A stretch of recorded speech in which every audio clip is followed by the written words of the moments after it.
Hello everyone, welcome to PW only IAS. दोस्तों, बात करें अगर हम 20 जनवरी 2025 के द हिंदू फ्रंट पेज की, तो यहाँ पर आप नोटिस कर पाओगे कि जो प्रयागराज के अंदर आपको महाकुंभ देखने को मिल रहा है, वहाँ पर 2 सिलेंडर्स एक्सप्लोड हुए। ऐसा बताया जा रहा है कि जो इस एरिया के सेक्टर 19 है, वहाँ पर हमें ये महाकुंभ मेला के यहाँ पे 2 सिलेंडर एक्सपोर्ट होते हुए देखने को मिले, जिस वजह से बहुत भारी फायर देखने को मिली। अब अच्छी बात ये रही कि यहाँ पर इस फायर के अंदर किसी भी पर्सन की डेथ नहीं हुई, तो सब लोग बिल्कुल सेफ हैं, किसी को भी कोई भी इंजरी नहीं आई। हालांकि यहाँ पे प्रॉपर्टी का लॉस हुआ है, दैट इज समथिंग जिसके ऊपर काम किया जा रहा है। अब इम्पॉर्टेंट ये बन जाता है कि जिस तरह से बहुत बड़ी बड़ी गैदरिंग्स होती हैं, यहाँ पर फायर इंसिडेंट्स ना हो, इसके लिए प्रॉपर इफेक्टिव मेजर्स होने चाहिए। जैसे फॉर एग्जांपल, सिलेंडर का जो यूजेज है हाई रिस्क एरियाज के अंदर, उनका स्ट्रिक्ट रेगुलेशन होना चाहिए। साथ ही साथ समय समय के ऊपर जो फायर सेफ्टी एक्सपेंक्शंस हैं, ऑडिट्स हैं, अगर वो होते रहेंगे तो डेफिनेटली हम फायर इंसिडेंट्स इस तरह के प्रिवेंट कर सकते हैं लार्ज गैदरिंग्स के ऊपर। दोस्तों, डेट है आज की 20 जनवरी 2025 एंड आप सभी का स्वागत है आज के प्रीलिम बूस्टर न्यूज डिस्कशन में। दोस्तों, अगर आपको इस सेशन की पीडीएफ चाहिए तो आपको मेरे Telegram channel Rishabh Sharma sir PW, इस पर्टिकुलर टेलीग्राम चैनल पे ऊपर आपको ये पीडीएफ मिल जाएगी, जहां पर जाके आप बाद में अपनी कंटेंट को रिवाइज भी कर सकते हो। स्टार्ट करते हैं। पहला जो हमें डिस्कशन करना है वो है इंडोनेशिया के ऊपर।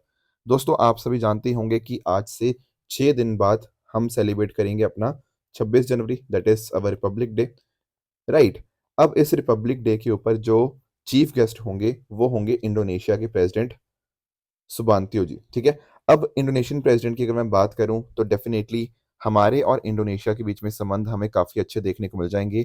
अगर मैं कुछ एक इंपॉर्टेंट फैक्ट्स अगर आपको बताऊं ना, तो इंपॉर्टेंट बात आपको ये देखने को मिलती है कि ये पहली बार ऐसा नहीं है कि कोई इंडोनेशियन प्रेसिडेंट यहाँ पे भारत आ रहा है as Republic Day chief guest. ये दरअसल में फोर्थ टाइम ऐसा हो रहा है जब हमने इंडोनेशियन प्रेसिडेंट को इनवाइट किया है।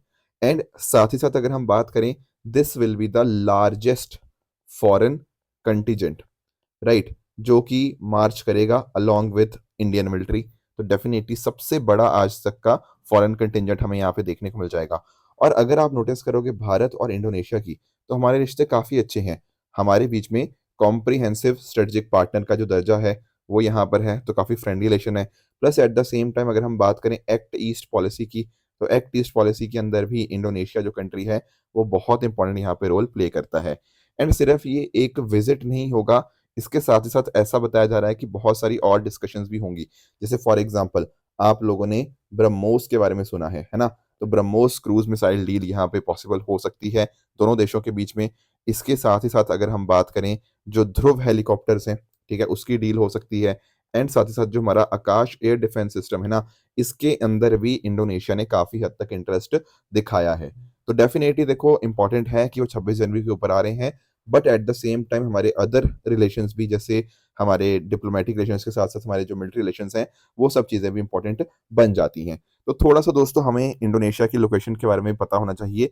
जैसा आप यहाँ पे अंडरस्टैंड कर पाओगे, इंडोनेशिया आपको एक आर्किपेलागो नेशन देखने को मिल जाएगा, जो कि मेनलैंड साउथ ईस्ट एशिया के कोस्ट के ऊपर आपको लिंक्ड आपको देखने को मिल जाएगा। यहाँ पर आपको ये इंडोनेशिया देखने को मिल जाता है। थोड़ा सा अगर आप इसको और डिटेल में पढ़ना चाहते हैं ना, तो मैं थोड़ा सा ना आपको एक्सप्लेन करता हूँ। दरअसल में ना इंडोनेशिया ने ना रिसेंटली क्या किया है, अपनी कैपिटल चेंज करी है। मैं आपको एक्सप्लेन कर देता हूँ। होता क्या है ना, अभी रिसेंटली जो जैसे 15 अगस्त को भारत का इंडिपेंडेंस डे होता है, उसी तरह से अगर मैं बात करूँ ना 17 अगस्त की, उसके जस्ट 2 दिन बाद ही क्या होता है, इंडोनेशिया का इंडिपेंडेंस डे यहाँ पे सेलिब्रेट किया जाता है। अभी 17 अगस्त जो 2024 हुआ ना, उस दिन क्या किया गया, जो नुसांतरा है, जो नई कैपिटल है, उसको यहाँ पे इनॉग्रेट किया गया था। तो आप नोटिस कर पाओगे, जो इंडोनेशिया की ऑलरेडी एग्जिस्टिंग कैपिटल थी वो थी जकार्ता, वो आपको जावन, आपको जो आइलैंड है उसके ऊपर देखने को मिल जाती है। पर जो नई कैपिटल यहाँ पे इनॉग्रेट करी गई है अभी रिसेंटली 17 अगस्त 2024 को, ये आपको जो बोर्नियो आइलैंड है ना, उसका जो ईस्ट कालीमंतान रीजन है, यहाँ पर आपको जगह देखने को मिल जाएगी, that is the place called Nusantara. अब आपके दिमाग में आएगा, सर ऐसा क्या हो गया कि कैपिटल शिफ्ट करनी पड़ी। दोस्तों, अगर हम बात करना, जकार्ता की कुछ लिमिटेशन है। जैसे फॉर एग्जांपल, यहाँ पर बहुत ज़्यादा पॉपुलेशन रहती है, ठीक है, जितना सोचा गया था उससे कई गुना ज़्यादा, तो एक सेचुरेशन आ चुका है जकार्ता का। उसके अलावा अगर हम बात करें, तो हर साल फ्लडिंग होती है, क्लॉगिंग होती है, जिस वजह से कहीं न कहीं $4.5 बिलियन इकोनॉमी को यहाँ पे स्पेंड करने पड़ते हैं। उसके अलावा बहुत ही हेवी पॉल्यूशन आपको देखने को मिल जाएगा। इनफैक्ट साथ ही साथ ये भी कहा जा रहा है ना कि जो आपका जकार्ता है, ये आपकी वर्ल्ड की मोस्ट रैपिडली सिंकिंग सिटी है। तो ऐसा बताया जा रहा है कि हो सकता है 2050 तक जो जकार्ता है उसका 1/3 जो सिटी है वो सबमर्ज हो जाए। इसीलिए यहाँ पर इसका नई कैपिटल यहाँ पे शिफ्ट करी गई है। ये अब आपको ईस्ट कालिमंतान रीजन में आपको देखने को मिल जाएगी। नुसांतरा का मीनिंग क्या होता है? ये आपका जावानीज़ टर्म ही है जिसका नाम होता है, जिसका मीनिंग होता है आर्किपेलागो। बाकी दोस्तों अगर हम बात करें इंडोनेशिया की लोकेशंस की तो डेफिनिटली आपको पता होगा यहाँ पर जो लैंड बॉर्डर्स हैं वो मलेशिया, पपुआ न्यू गिनी और आपका तिमोर लेस्टे से यहाँ पे शेयर करता है इंडोनेशिया। और मैरीटाइम बॉर्डर्स की बात करें तो डेफिनिटली इंडिया हो गया, ऑस्ट्रेलिया हो गया, Palau, Singapore, Philippines, Vietnam, Thailand के साथ ये शेयर करता है। बहुत सारे आपको आइलैंड्स यहाँ पे देखने को मिल जाएँगे। बताया जाता है कि लगभग 17,500 आपको आइलैंड्स देखने को मिल जाते हैं एंड ये रिंग ऑफ फायर का भी हिस्सा है। कुछ दिन पहले ही हमने रिंग ऑफ फायर को डिस्कस किया था, जहाँ हमने डिस्कशन किया था कि बहुत सारे अर्थक्वेक्स और वोल्केनिक इरप्शंस यहाँ पे देखने को मिल जाते हैं।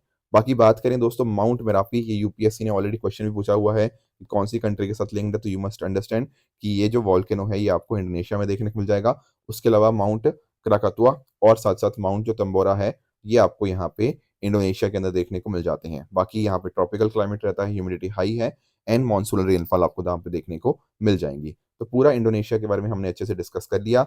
एक आखिरी जो पॉइंट आपको पता होना चाहिए कि दुनिया की चौथी सबसे ज़्यादा पॉपुलस कंट्री कौन-सी है? वो इंडोनेशिया ही है। एंड यहाँ पर हाईएस्ट मुस्लिम पॉपुलेशन देखने को मिल जाएगी दुनिया भर के अंदर। ठीक है? तो ये हो गया पूरा का पूरा डिस्कशन रिगार्डिंग इंडोनेशिया। अगले टॉपिक पे दोस्तों आते हैं एंड अंडरस्टैंड करते हैं पीएम वानी स्कीम के बारे में। दोस्तों आप में से बहुत सारे लोग ना क्या होंगे, जेन ज़ी होंगे, हमने थोड़े दिन पहले डिस्कस भी किया था। पर अगर आप जेन ज़ी की जगह अगर आप मिलेनियल हो ना, तो आप लोगों ने ना अपनी लाइफ के अंदर पीसीओ वाला सिस्टम पक्का देखा होगा। अब आजकल तो हमें नहीं दिखते पीसीओ, पर पहले बहुत दिखा करते थे। होता क्या था ना, जब आप किसी पीसीओ वाले के पास जाते थे, तब उसके माध्यम से मतलब उसमें आपने मूवीज़ में देखा होगा जेन ज़ी वालों ने कि आप ₹1 डालते हो सिक्का, कॉइन का, किसी को कॉल कर सकते हो, है ना? ₹2 डाल के इस तरह से आप कॉलिंग कर सकते थे पीसीओज़ के माध्यम से। तो उसके माध्यम से कॉलिंग के अंदर एक बहुत बड़ा इनोवेशन आया था। फिर आजकल तो सबके पास देखो मोबाइल होते हैं, तो जैसे मर्ज़ी कोई किसी को भी कॉल कर लेता है। तो आजकल आपको पीसीओ वाला सिस्टम नहीं देखने को मिलता, पहले बहुत बड़े लेवल के ऊपर दिखा करता था। अब अब ज़माना किसका आ गया सर? अब ज़माना आ गया इंटरनेट का। बिल्कुल ठीक बात है। अब ज़रूरी है कि हर बंदे के पास इंटरनेट हो।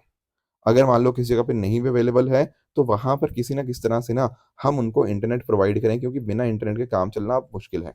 तो क्यों ना ऐसा करें, जैसे पहले पीसीओ होते थे, उसी तरह से अगर लेट्स से हम एक क्या बना दें, हम बना दें यहाँ पे पीडीओ।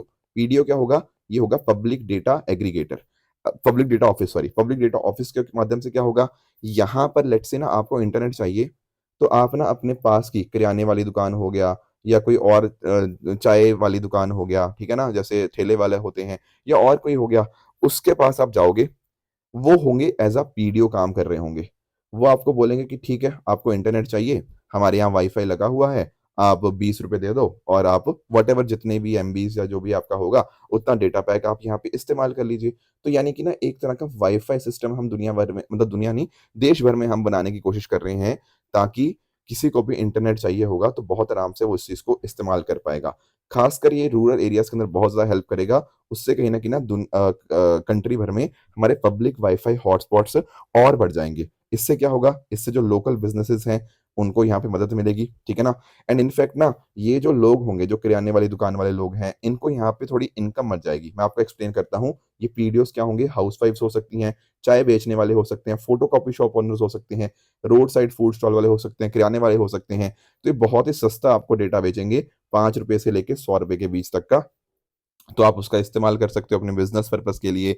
मान लो कहीं पर आपको, लेट्स से आपका कोई बिज़नेस था एंड आपने सामान कहीं पे अनलोड करना है, उसके लिए आपको इंटरनेट की रिक्वायरमेंट है, कुछ ऐप में अपडेट करना है, कुछ भी इस तरह से, तो वहाँ पर आप पास में से जो भी आपका इनमें से अवेलेबल होगा, तो वो उस वीडियो में जाके आप यहाँ पे थोड़ा-सा इंटरनेट लेके आप वो सारा का सारा काम कर पाओगे। तो इससे क्या होगा? इससे एक तो आपका ईज़ ऑफ डूइंग बिज़नेस बढ़ेगा, है कि नहीं? और कंट्री भर के अंदर हमारे एक तरह से पब्लिक वाई-फाई हॉटस्पॉट और बढ़ जाएँगे, रूरल एरियाज़ के अंदर भी इंफ्रास्ट्रक्चर बढ़िया हो पाएगा एंड साथ ही साथ ये जो आपके पीडीओज़ थे ना, इनको भी थोड़ा बहुत एक्स्ट्रा इनकम हो पाएगी, ₹1000 के आस-पास ये महीने भर के अंदर कमा पाएँगे। तो इस तरह से ये वाई-फाई हॉटस्पॉट सेटअप करेंगे एंड अच्छी बात ये है कि इसके लिए कोई लाइसेंस फीस रिक्वायर्ड नहीं है, तो बहुत आराम से कोई भी यहाँ पे इस तरह से पीडीओ बन सकता है। तो पीडीओ तो एक चीज हुई, इसके ऊपर होगा आपका पीडीओए, पब्लिक डेटा ऑफिस एग्रीगेटर। ये आपको ना जो पीडीओस वगैरह हैं इनको ऑथराइजेशन करना, ठीक है, अकाउंटिंग सर्विस हो गया, यूजर इंटरफेस वगैरह, वो पीडीओए का काम होगा। एक आपको ऐप प्रोवाइडर भी होगा जो आपको ऐप देगा, क्योंकि आप कैसे अपना इंटरनेट एक्सेस करोगे, है ना। तो उसके लिए जो ऐप प्रोवाइडर है वो ऐप डेवलप करेगा, ताकि कैसे आप कनेक्ट कर सकते हो इंटरनेट के साथ।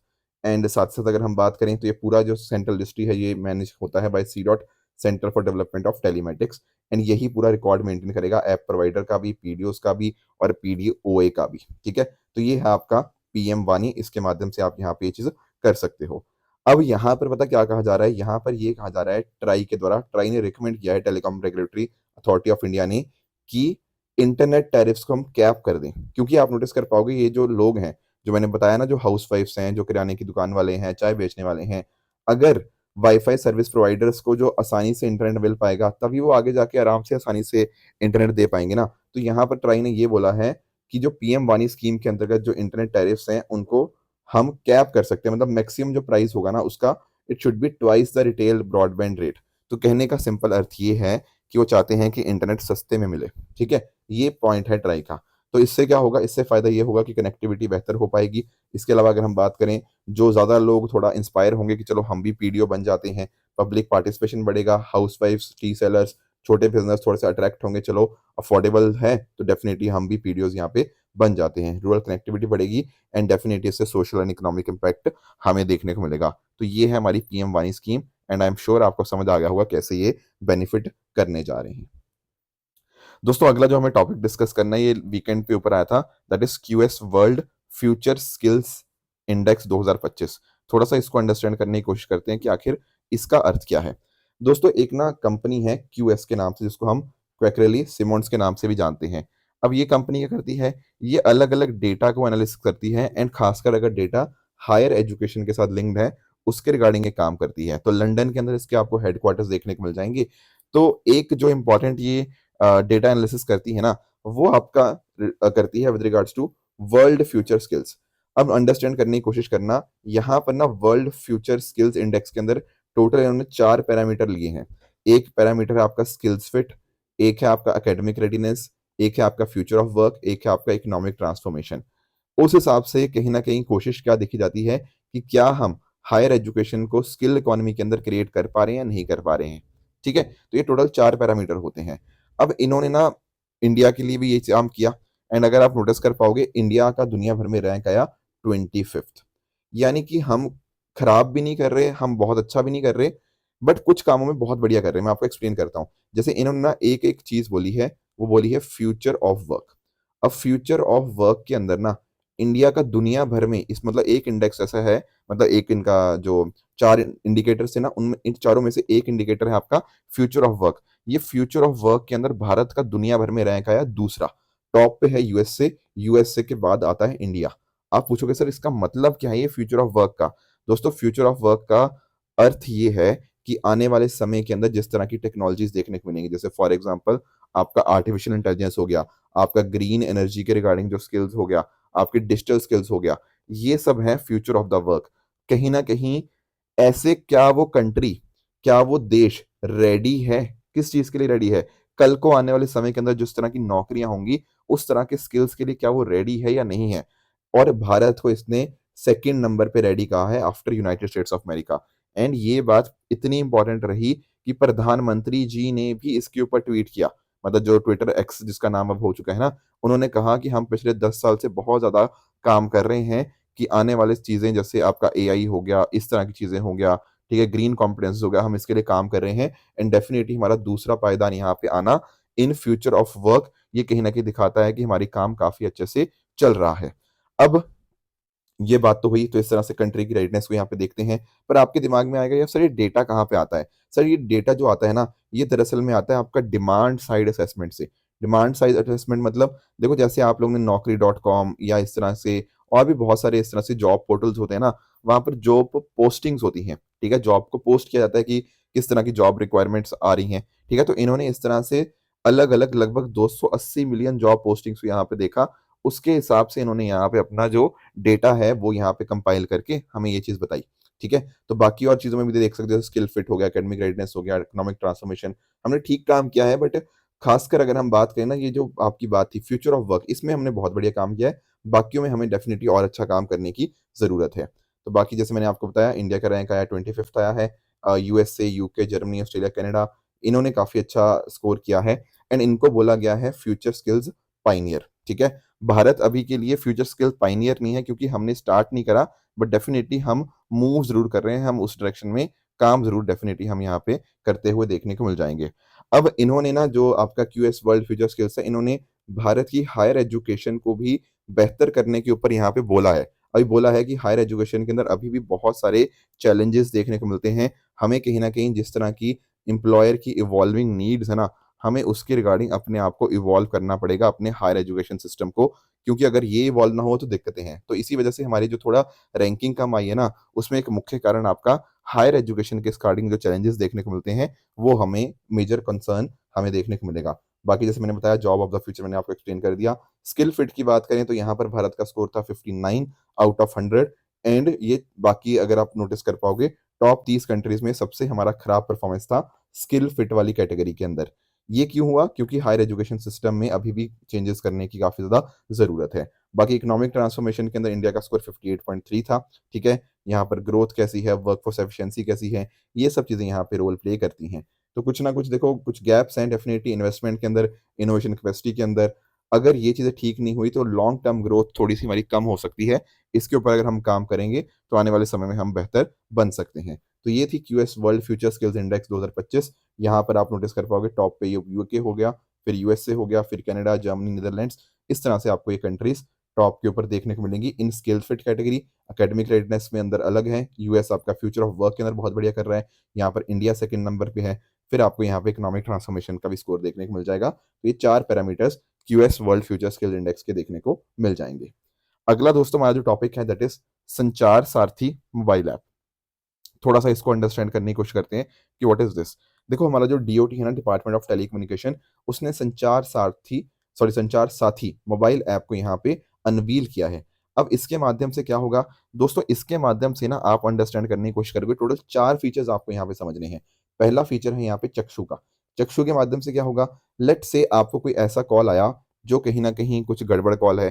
जैसे हम लोगों ने अभी पिछले दिनों के अंदर सुना भी था ना कि बहुत सारे क्या हो रहे हैं, बहुत सारे आपको डिजिटल अरेस्ट देखने को मिल रहे हैं, या फिर आपको लगता है कि कोई फेक कॉल कर रहा है, कोई फेक एसएमएस आ रहा है, ऐसा कुछ भी होता है, तो आप डायरेक्टली रिपोर्ट कहाँ पे कर सकते हो? वो चक्षु पे कर सकते हो। जो भी फ्रॉड कम्युनिकेशन होता है, उसका आप रिपोर्ट कर सकते हो चक्षु के ऊपर। उसके अलावा देखो, कई बार जैसे ना लेट्स से मेरा नाम है क्या? मेरा नाम है ऋषभ शर्मा।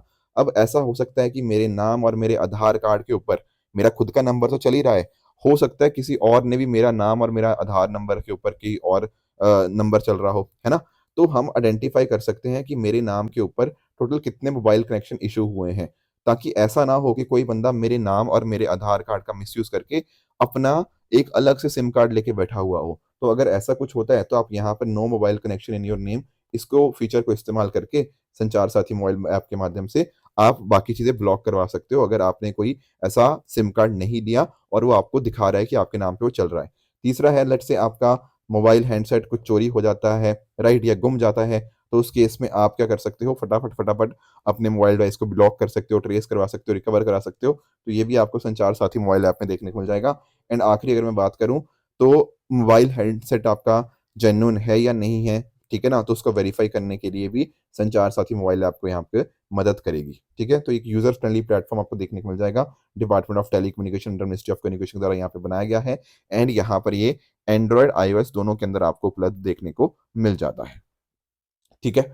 आगे आते हैं दोस्तों, अगला टॉपिक हम अंडरस्टैंड करते हैं विद रिगार्ड्स टू आपका अनीमिया के बारे में हम थोड़ा-सा अंडरस्टैंड करने की कोशिश करते हैं। दोस्तों, अब अक्सर ना ऐसा माना गया है कि अनीमिया होता है आयरन की डेफिशिएंसी की वजह से, पर अभी रिसेंटली कुछ हमारे सामने रिसर्चेज़ सामने आई हैं, जो ये दिखा रही हैं कि सिर्फ़ आयरन नहीं, और भी बहुत सारे कारण हो सकते हैं अनीमिया के होने के पीछे। ठीक है? तो यानी कि ना हमें सिर्फ़ आयरन की कमी ही नहीं, बाकी और जो इम्पोर्टेंट न्यूट्रिएंट्स हैं, उनकी भी कमी को कहीं न कहीं यहाँ पे देखना होगा, कहीं न कहीं उनको यहाँ पे हमें समझना होगा। थोड़ा-सा अंडरस्टैंड करते हैं। देखो, जब हम बात करते हैं ना हमारे बॉडी के अंदर, आप जानते हो ब्लड के इम्पोर्टेंस आप समझते ही होंगे। अब यहाँ पर आपको देखने को मिलता है आरबीसीज़। आरबीसी होते हैं आपके red blood cells. Red blood cells को हम एरिथ्रोसाइट्स के नाम से भी यहाँ पे जानते हैं एंड यहाँ पर आरबीसीज़ का सबसे इम्पोर्टेंट काम पता है क्या होता है? इनका इम्पोर्टेंट काम होता है कि जो आपका ऑक्सीजन होता है, उसको ट्रांसपोर्ट करना। कहाँ से सर? आपके जो लंग्स होते हैं ना, वहाँ से आपके टिश्यूज़ तक ऑक्सीजन को ट्रांसपोर्ट करना आरबीसीज़ यानी कि रेड ब्लड सेल्स का काम होता है। अब आप लोग जानते ही होंगे जो हीमोग्लोबिन होता है, वो दरअसल में क्या करता है, वो ऑक्सीजन के साथ यहाँ पे बाइंड कर जाता है एंड अकॉर्डिंगली पूरी बॉडी के अंदर फिर वो ऑक्सीजन को ट्रांसपोर्ट करता है।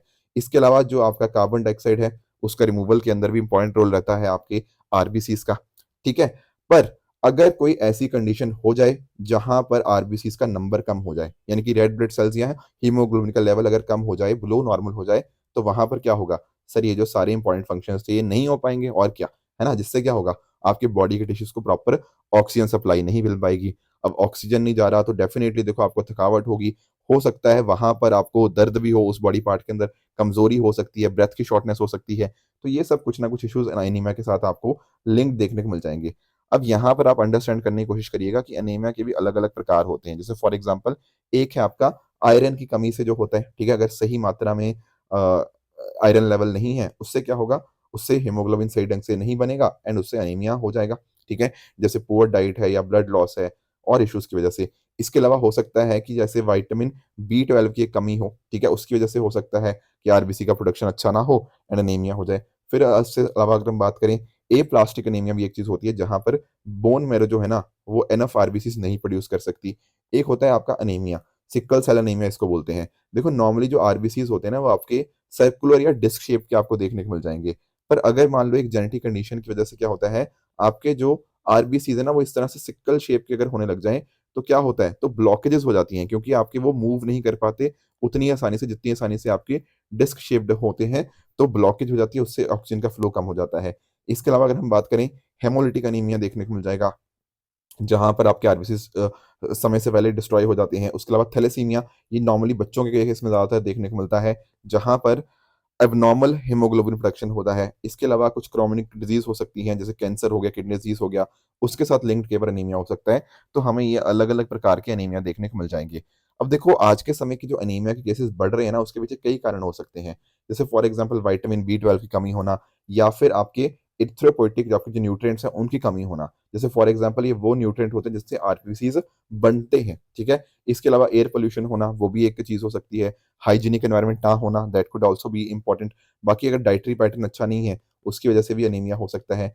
एंड लास्टली कुछ लोगों का ये भी कहना है कि भाई अगर आप ढंग से डेटा कलेक्ट नहीं ना करोगे, तो हो सकता है कि आपके ऊपर गड़बड़ आए। क्योंकि देखो इन द एंड क्या है, ये तो है तो डेटा ही, तो अगर कुछ सैंपलिंग एरर्स होते हैं या फिर कहीं न कहीं आप नोटिस कर पाओगे ब्लड कलेक्शन के मेथड अगर सही नहीं होंगे, तो क्या हो सकता है, हमें बॉडी फ्लूइड्स का कंटैमिनेशन की वजह से भी एनीमिया के केसेस बढ़ते हुए देखने को मिल सकते हैं। बाकी भारत की तरफ से डेफ़िनिटली बहुत सारे काम किए जा रहे हैं अनीमिया को टैकल करने के लिए। जैसे one of the very important things is anaemia मुक्त भारत। देखो यहाँ पर ना हम पता क्या कर रहे हैं अनीमिया मुक्त भारत के अंदर 6x6x6 स्ट्रेटजी हम यहाँ पे अडॉप्ट कर रहे हैं। यहाँ पर आप अंडरस्टैंड करना पहले 6 का मतलब क्या है? पहले 6 का मतलब है आपके 6 तरह के बेनिफिशियरीज़ हमने आइडेंटिफ़ाई किए हैं। जैसे इसमें बच्चे आ जाएँगे 6 महीने से लेके 5 साल तक के, फिर ब 5 साल से 9 साल के बच्चों के लिए क्या इंटरवेंशन करना है, महिलाओं के लिए, प्रेग्नेंट महिलाओं के लिए, लैक्टेटिंग मदर्स के लिए, तो इस तरह से टोटल 6 बेनिफिशियरीज़ हमने यहाँ पे आइडेंटिफ़ाई किए हैं। दूसरे 6 का मतलब क्या है? दूसरे 6 का मतलब हम 6 इंटरवेंशंस क्या करने जा रहे हैं? जैसे फॉर एग्ज़ाम्पल डीवॉर्मिंग होता है, डीवॉर्मिंग आपको दवाई दी जाती है जिसमें बॉडी बॉडी के जो कीड़े होते हैं, वो यहाँ पे मरते हैं। इसके अलावा आयरन एंड फॉलिक टैबलेट्स जो होती हैं, फॉलिक एसिड जो टैबलेट्स होती हैं, वो हो गया।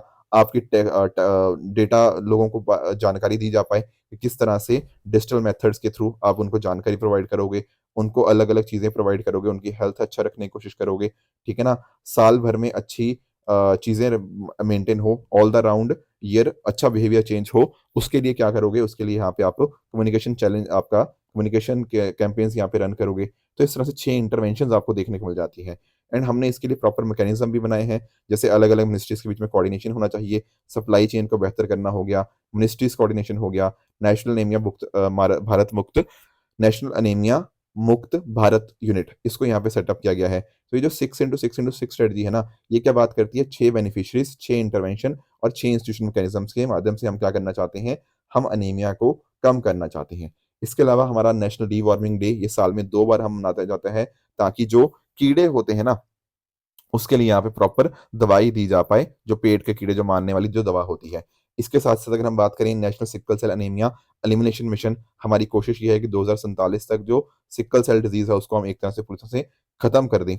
इसके अलावा अगर हम बात करें strengthening supply chain for IFA supplement, IFA होता है आपका आयरन एंड फॉलिक एसिड, इसको सप्लीमेंट करने के लिए, ठीक है, ये जो मेडिसिन्स दी जाती हैं वो सब हो गया। एंड लास्टली अगर हम बात करें national centre of excellence and advance research on anaemia control, ताकि ट्रेनिंग वगैरह दी जा पाए हेल्थ केयर प्रोवाइडर्स को, तो ये सब चीज़ें हम यहाँ पे एनीमिया के रिगार्डिंग कर सकते हैं। दोस्तों ये सब चीज़ें थी रिगार्डिंग आज की डिस्कशन। अब मैंने जैसे आपको कहा था कि हम थोड़ा प्लेसेस इन न्यूज़ के भी डिस्कशन स्टार्ट करेंगे, तो आज का आपका होमवर्क रहेगा पांतानाल वेटलैंड्स के बारे में। रिसेंटली किसी एक स्टूडेंट ने मुझसे ऑफलाइन में पूछा भी था इसके रिगार्डिंग, तो दोस्तों इसके बारे में आप कुछ इंपॉर्टेंट चीज़ें बता सकते हो, जैसे कहाँ पर ये लोकेटेड है, क्या इसके बारे में कुछ खास फीचर है, तो डेफिनेटली आप इसके बारे में कमेंट करिएगा। अब डेली का एक-एक हम प्लेस इन न्यूज़ यहाँ पे पिकअप करते रहेंगे, ताकि प्लेस इन न्यूज़ भी हमारी अच्छे से चीज़ें कवर हो जाएँ। बाकी दोस्तों आज के आपके होमवर्क के अंदर 3 क्वेश्चंस रहेंगे, ठीक है? अब देखो करंट अफेयर्स के क्वेश्चंस हैं, बट कहीं न कहीं इनका स्टैटिक के साथ लिंकेज भी है। मैंने देखा, कल मैं कमेंट्स देख रहा था, परसों भी देख रहा था, बहुत सारे बच्चों ने कमेंट किया कि सर पीवाईक्यू बंद मत करो। देखो पीवाईक्यू बंद नहीं मैं कर रहा, ऐसा है कि बीच-बीच में हम पीवाईक्यूज़ भी करते रहेंगे, पर आप रियलाइज़ करो पिछले 1 साल से हम डेली बेसिस पे लगभग 3 एमसीक्यूज़ डेली डिस्कस कर रहे हैं। एंड अगर आप इस नंबर को देखोगे तो लगभग हमने 1000 के आस-पास हमने पीवाईक्यूज़ डिस्कस कर लिए हैं, which is a fairly high number, ठीक है? तो कुछ और पीवाईक्यूज़ होंगे, इम्पोर्टेंट होंगे, तो हम उसको डिस्कस करते रहेंगे साथ-साथ में, राइट? कुछ और भी सजेशंस थे, कई बच्चे कह रहे थे सर नंबरिंग करो। देखो यार इतनी नंबरिंग नहीं हो सकती कि 910, 911, 912, ये डेली के 3-3 हम एमसीक्यूज़ डिस्कस करते हैं, दैट शुड बी फाइन। अब आप खुद देखो ना, 1 साल के अंदर 1000 पीवाईक्यू हमने डिस्कस कर लिए, तो काफ़ी बड़ा नंबर हो गया, ठीक है? तो करेंगे, करंट अफेयर्स भी डिस्कस करेंगे, पर लिंकेज उनका स्टैटिक के साथ डेफिनिटली होगा। सिर्फ ऐसा नहीं कि बस ऐसे रैंडम चीज़ें पढ़ रहे हैं, नहीं, इम्पोर्टेंट पॉइंट चीज़ें पढ़ेंगे ताकि दोनों चीज़ें रिवाइज़ होती रहें। तो आज का आपका पहला क्वेश्चन नंबर 1 जो होगा ना, वो आपका है with regards to Prime Minister's Office, इसको आप पढ़ो एंड बताओ इसका आंसर क्या होना चाहिए। दूसरा आपका होमवर्क रहेगा with regards to NITI Aayog, ठीक है? इसको आप बता सकते हो। एंड क्वेश्चन नंबर 3 आपका है कि सीआईसी की जब हम बात करते हैं ना अपॉइंटमेंट की, तो कौन-सी कमिटी होती है, क्या-क्या उसका कंपोज़िशन होता है, वो यहाँ पे पूछा गया है। तो तीनों क्वेश्चंस का आंसर आप मुझे कमेंट्स में बता सकते हो। आज का आपका homework with regards to true and false, ये कुछ स्टेटमेंट्स हैं, बताइएगा इनमें से कौन-सा सही है, कौन-सा गलत है। एंड सैटरडे जो होमवर्क दिया था, एक था सियाचिन ग्लेशियर के बारे में, तो यहाँ पर जो बात करें नुब्रा रिवर की, बिल्कुल, जो आपका श्योक रिवर की ट्रिब्यूटरी है, वो यहीं इस ग्लेशियर से ओरिजिनेट होती है। This statement is correct. Global economic prospect की बात करें, तो दरअसल में आपका जो वर्ल्ड बैंक है, वो इसको रिलीज़ करता है, ना कि वर्ल्ड इकोनॉमिक फोरम। तो सेकंड आपका इंटरेक्ट हो जाएगा। लास्ट स्टेटमेंट की बात करें, स्वामित्व स्कीम, ये डेफिनिटली आपकी सेंटर सेक्टर स्कीम है अंडर मिनिस्ट्री ऑफ पंचायती राज। तो दोस्तों ये स्टेटमेंट आपकी बिल्कुल ठीक हो जाएगी। तो दोस्तों ये थी आज की डिस्कशन, इस तरह से आप भी अपने एंड पे हार्ड वर्क करते रहिए। Thank you so much for joining, all the very best.